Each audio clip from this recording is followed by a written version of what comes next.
आज से एक हफ्ते पहले मैंने एक वीडियो बनाया था जहां पर मैंने आपको बताया था कि अल्स्टन टेक्सटाइल के शेयर्स में आपको इन्वेस्टमेंट बिल्कुल भी नहीं करना है। बहुत सारे लोगों ने मुझसे ये पूछा था कि इस कंपनी के शेयर्स ने 1300% के रिटर्न दिए हैं, तो अगर हम यहाँ पर इन्वेस्टमेंट करते हैं तो हमें इन्वेस्टमेंट पर काफी अच्छे रिटर्न कमाने को मिलेंगे। लेकिन अगर आप इस कंपनी के फाइनेंशियल्स को ऑब्जर्व करेंगे तो यहाँ पर आपको ये दिखाई देगा कि इस कंपनी की सेल्स जीरो हैं। और अगर आप कंपनी के प्रमोटर के होल्डिंग को देखेंगे तो कंपनी के प्रमोटर्स के पास बहुत ही कम शेयर्स हैं। अदर्स की कैटेगरी में बहुत सारे लोगों ने इसमें इन्वेस्टमेंट किया है, लेकिन वहीं पर अगर मैं रिटेल की कैटेगरी की बात करूँ तो रिटेल इन्वेस्टर्स ने बहुत कम शेयर बाय किए हैं, तो इसकी वजह से सबसे ज्यादा वोलेटिलिटी क्रिएट हुई है। और जिस तरीके से अपर सर्किट लगते जा रहे थे, और अगर आप देखेंगे अभी तो यहाँ पर लोअर सर्किट भी लगते जा रहे हैं। जिन्होंने भी इन्वेस्टमेंट किया है उनकी रिटर्न की वैल्यू जो है वो हर रोज गिरती जा रही है, तो डेफिनेटली आपको यहाँ पर अभी इन्वेस्टमेंट नहीं करना है। पेटीएम दुनिया भर में नंबर 1 ऐसी कंपनी बन चुकी है जिसके शेयर्स की वैल्यू लगातार गिरते ही जा रही है। अगर आपने पेटीएम के शेयर्स में इन्वेस्टमेंट किया है तो आपको यहाँ पर बहुत सारे लॉसेस हो रहे होंगे। तो सबसे बड़ा सवाल यहाँ पर यह है कि पेटीएम के शेयर्स के साथ आखिर करना क्या है। अगर आपको जानना है कि पेटीएम के शेयर्स को बाय करना है, होल्ड करना है या पेटीएम के शेयर्स को सेल करना है, तो इसके ऊपर मैंने एक डेडिकेटेड वीडियो बनाई है जिसकी लिंक आपको डिस्क्रिप्शन में मिल जाएगी।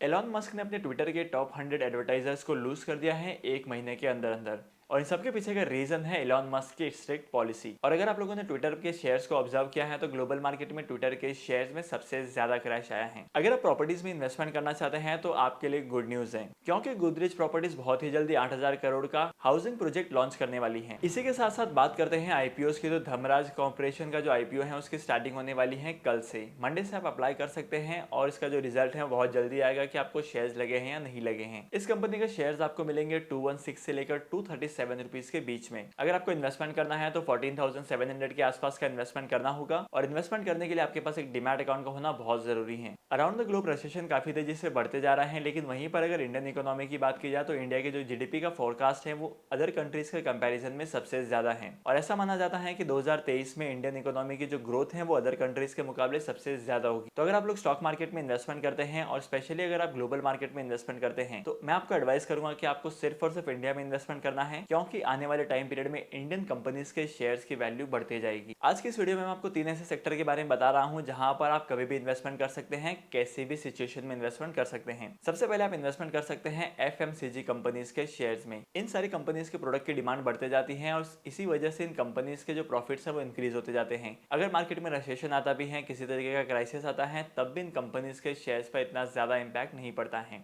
सेकंड, आप इन्वेस्टमेंट कर सकते हैं फार्मास्यूटिकल कंपनीज में। देखो आजकल है ना, फार्मा की डिमांड बहुत ज्यादा बढ़ते जा रही है, मेडिसिन की डिमांड बढ़ते जा रही है, क्योंकि आजकल बहुत सारी बीमारियां निकल कर आ रही हैं। तो इन बीमारी के होने के बाद सबसे प्रायोरिटी होती है फार्मा सेक्टर की कंपनीज की। हमें मेडिसिन की जरूरत पड़ती है तो इन कंपनीज के शेयर्स की डिमांड भी बढ़ेगी। तीसरा, अगर आपको इन्वेस्टमेंट करना है तो आपको इन्वेस्टमेंट करना चाहिए बैंकिंग की इंडस्ट्रीज में। जी हाँ दोस्तों, अगर आप शॉर्ट टर्म के लिए बैंकिंग के शेयर्स में इन्वेस्टमेंट करते हैं तो यहाँ पर बहुत ही अच्छा रिटर्न कमाएंगे, लेकिन आपको इस बात का ध्यान रखना है कि आप जिस किसी भी बैंक के शेयर्स में इन्वेस्टमेंट करें उस बैंक के एनपीए जो है वो कम से कम हो। और वहीं पर अगर इंडिया के फॉरेन एक्सचेंज रिजर्व की बात की जाए तो इंडिया का फॉरेन एक्सचेंज रिजर्व पिछले 2 हफ्तों से इंक्रीज होते जा रहा है। ये इंडिया के लिए पॉजिटिव साइन है, क्योंकि अगर इंडिया का फॉरेन एक्सचेंज रिजर्व जो है वो इंक्रीज होता है तो यहाँ पर इंडियन रुपए की वैल्यू भी इंक्रीज होगी, तो डेफिनेटली इंडिया में महंगाई कम होगी। आजकल ना स्टॉक मार्केट में इन्वेस्टमेंट करने वालों का एक ट्रेंड हो गया है कि अगर इन्वेस्टमेंट करना है तो ग्लोबल मार्केट में ही करना है, लेकिन इसके भी बहुत सारे डिसएडवांटेज हैं। जैसे कि जब कभी भी आप फंड्स को ट्रांसफर करेंगे तो यहाँ पर कन्वर्जन फीस लगेगी, और जब आप अपने इन्वेस्टमेंट के फंड्स को विड्रॉ करेंगे तो यहाँ पर भी आपको बहुत सारे मैसिव चार्जेस देने पड़ सकते हैं।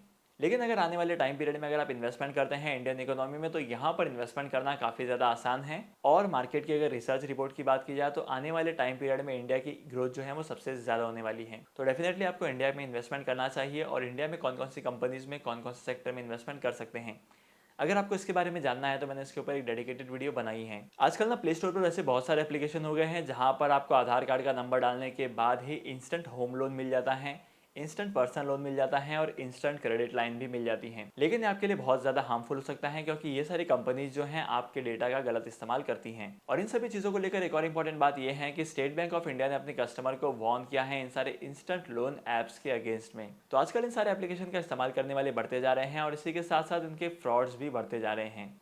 तो आपको इन सारे एप्लीकेशन का इस्तेमाल नहीं करना है और सावधान रहना है।